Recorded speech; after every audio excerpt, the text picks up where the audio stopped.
প্রায় ৬-৭ বছর থেকে এরকম এমন নষ্ট হয়ে আছে, এটা দিয়ে যাওয়া আসা করা যাচ্ছে না।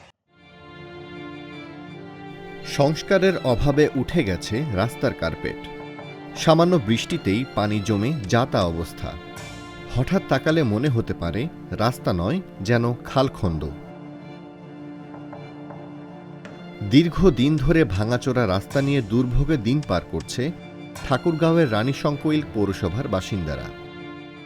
রানীশংকৈল পাইলট উচ্চ বিদ্যালয়, এই বিদ্যালয়ের শত শত প্রায় 1000 ছাত্রছাত্রী রয়েছে, যার দুর্ভোগ এবং কি চলমান পথে পার্শ্ববর্তী 2টি ইউনিয়ন আছে, এই রাস্তা দিয়েই চলাফেরা করে। রাস্তায় যে গাড়ি ঘোড়া আমরা চলতে পারতেছি না, ভাঙে গেছে, খুব সমস্যা হয়ে গেছে, এটাই সমস্যা আমাদের। আর সর্বমিলে আমরা বিশেষ করে এলাকাবাসী এই রাস্তাটি মেরামত করার জন্য বিশেষভাবে পৌর মেয়র, উপজেলা প্রশাসন, উচ্চ মহলের যিনারা কর্মকর্তা রয়েছেন সুদৃষ্টি দিবেন, এই বর্ষার পূর্বেই যেন এই কাজটি সম্পূর্ণ করা হয়। অযত্ন, অবহেলা আর সংস্কার না করায় চলাচলের অনুপযোগী হয়ে পড়েছে পৌরসভার রাস্তাগুলো। চরম ভোগান্তিতে দিন পার করছেন স্কুলগামী শিক্ষার্থী সহ স্থানীয় বাসিন্দারা। প্রায় ৬-৭ বছর থেকে এরকম এমন নষ্ট হয়ে আছে, এটা দিয়ে যাওয়া আসা করা যাচ্ছে না। মানুষজনের যাওয়া আসা খুব কষ্ট হয়, মানুষজন ওই দিক দিয়ে ঘুরে যায়, না এই দিক দিয়ে ঘুরে যায়। এই রাস্তা দিয়ে খুব কম যাওয়া আসা করতেছে মানুষ।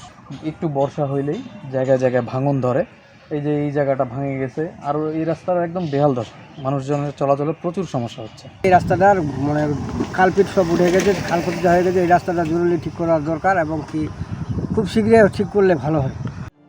পৌর প্রকৌশল বিভাগের তথ্য অনুযায়ী পৌরসভায় মোট রাস্তা 33 কিলোমিটারের কিছু বেশি।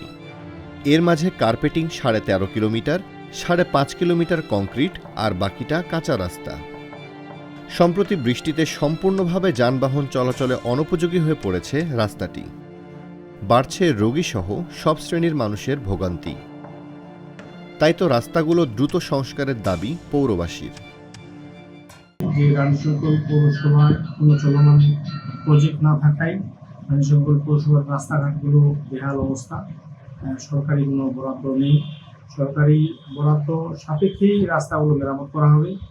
আপাতত আমরা রাবিশ এবং অন্যান্য মাটি ভরাট করেই চলার চেষ্টা করছি। ইনশাল্লাহ সরকার পর্যাপ্ত বরাদ্দ এবং প্রজেক্ট অনুমোদন হলেই আমরা এই রানীশংকৈলের কাজগুলো অচিরেই শুরু করব বলে আশা করছি।